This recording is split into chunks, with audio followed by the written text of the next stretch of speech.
मुझे कभी न कभी अवश्य बात कराते। जो मैंने कल 3 बातें कही उन्हें जीवन का सूत्र बना।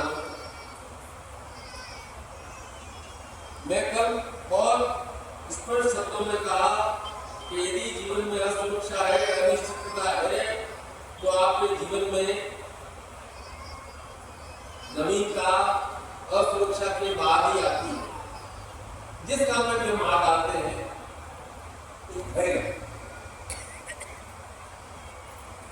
यदि काम में हाथ नहीं डाले तो काम कैसे पूरा हो? करते रहे और काम ही नहीं करे। गुरु आपके घर में विराजमान है, आपके मन में विराजमान है, आप शिष्य हैं, तो गुरु दक्षिणा अवश्य देनी चाहिए। ये शास्त्र सम्मत है।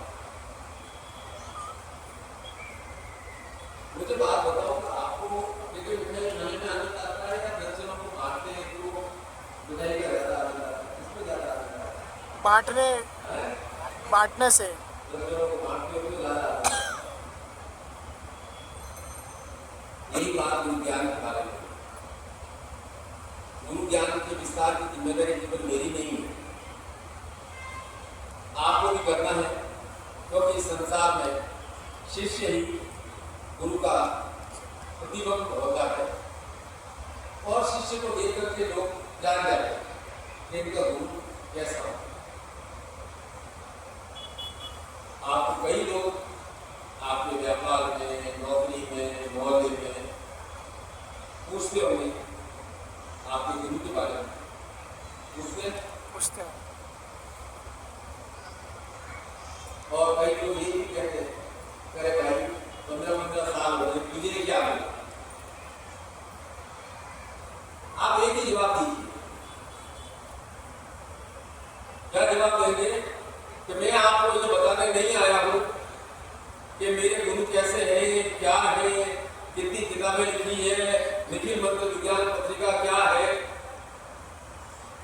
आप तो उन्हें एक काम करो, जो ये दीक्षा कार्ड आपको है ना, उसकी फोटोकॉपी करा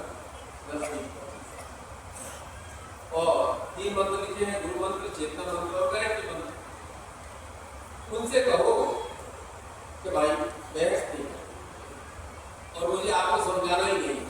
जब आपको समझ में आएगा, आप ऐसा करिए कि रोज 15 मिनट आधा घंटा इन 3 मंत्रों का जप करना। जो भी इच्छा कामना है, जिस बाधा को आप समापन को करना चाहता है, उसको बोलो और उसके बाद वह जप गुरु चरणों में समर्पित करो। आपको कोई प्रश्न नहीं चाह रहा है?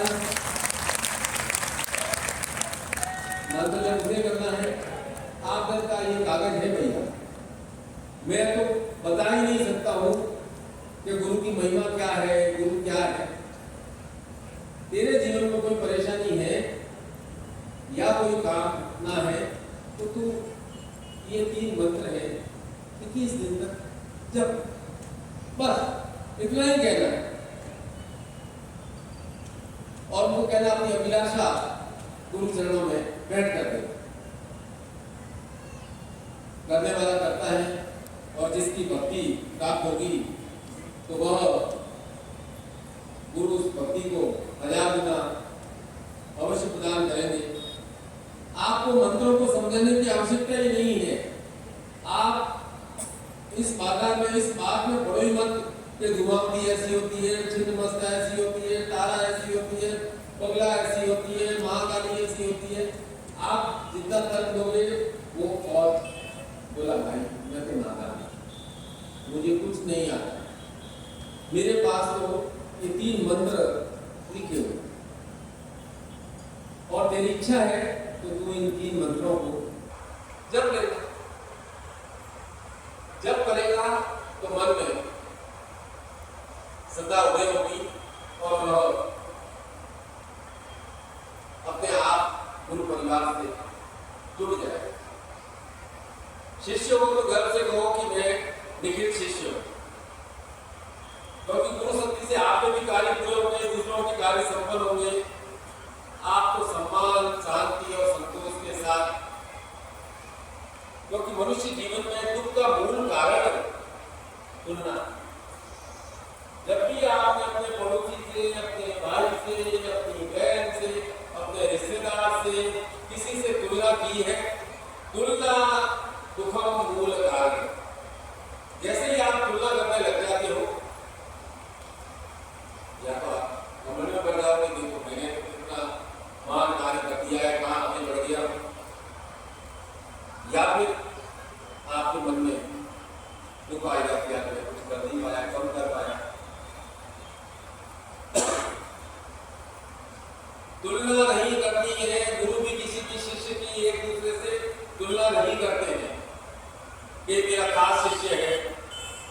गुरु को समदर्शी कहा गया।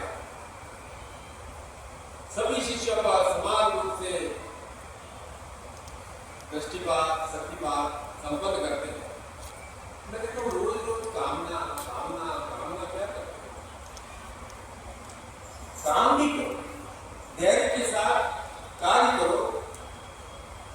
हजारों कामनाएं पूर्ण हुई, आप अपने बच्चे को लेकर आते हो मेरे पास, और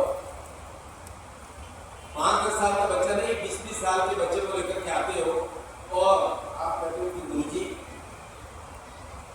आपने सन 2000 में मुझे गर्भ से चेतना दीक्षा दी थी मेरे बालक को, ये देखो मेरा बालक कितना बड़ा हो गया है। तो जो जुड़े हुए हैं वो 40 साल से जुड़े, जो भटकेंगे वो आप समझो के स्वार्थ और कामना से परे।